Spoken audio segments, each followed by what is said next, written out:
एक बार फिर से काटी गई है जनता की जेब। पेट्रोल और डीजल के दाम बढ़ चुके हैं। पेट्रोल 1.5 रुपए और डीजल 45 पैसे महंगा हो गया है। इस बढ़ोतरी के बाद जनता की समझ में कुछ नहीं आ रहा, क्योंकि रोटी और रोजगार की चिंता उसके लिए और बड़ी हो गई है।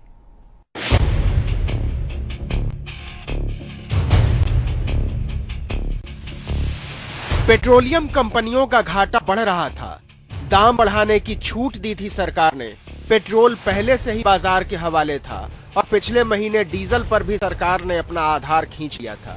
इसलिए तय था कि जनता की जेब कटेगी। सिर्फ रकम तय होनी बाकी थी और वो हो गई। पेट्रोल सीधे 1.5 रुपए और डीजल 45 पैसे प्रति लीटर महंगा।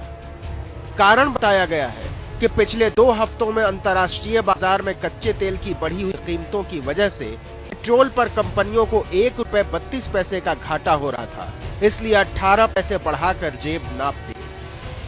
जैसे गैस के दाम बढ़ रहे हैं, ऐसे पेट्रोल के दाम बढ़ रहे हैं, तो आदमी के तो जरूर उसमें मुसीबत ही है। और क्या, बहुत परेशान होगा, घूमना फिरना कम हो जाएगा, गाड़ी भेज के घोड़े पे आना पड़ेगा। अवाम अब राम के नाम पर टिक गई है। रहनुमाओं से रहम की अपील बेकार गई है। पहले दिल्ली में 67 रुपया 26 पैसे था पेट्रोल, अब 68 रुपया 76 पैसे में 1 लीटर हो गया है।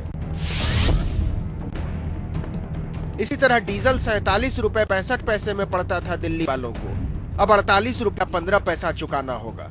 संसद से लेकर सड़क तक इसका विरोध करेंगे, क्योंकि ये सरकार बिल्कुल असंवेदनशील, आम आदमियों के खिलाफ और कहीं न कहीं आम आदमियों के खिलाफ षड्यंत्र करती हुई दिख रही है।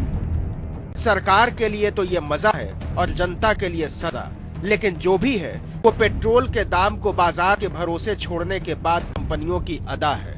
20वीं बार बढ़ा है पेट्रोल का दाम मुनाफे का बाजार खुलने के बाद। और जब भी ये होता है जनता रोती है, रिरियाती है और दुखड़ा गाती है। आदत हो गया, कोई ये टेंशन नहीं होता है। आपको टेंशन नहीं हो रही, क्योंकि जिस तरीके से आदत हो गया कोई चीज आदमी को आदत होता है ना, बाद में वो आदमी वो चीज का टेंशन नहीं करते। सरकार कह रही है कि खजाना खाली है, बहाना नहीं चलेगा। न गरीबी का बहाना, न किसानी का बहाना, न परेशानी का बहाना। इसलिए पहियों पर चलना है तो चुकाना भी पड़ेगा। आपको याद होगा, पेट्रोलियम मंत्री वीरप्पा मोइली ने पिछले ही महीने साफ कर दिया था कि पेट्रोल के बाद अब डीजल पर छूट की मौज के दिन भी गए। बात बड़ी साफ की थी। 9 रुपए 22 पैसे का घाटा है हर लीटर पर, और जब तक ये नुकसान निल नहीं हो जाता, अठन्नी की मार हर महीने पड़ेगी।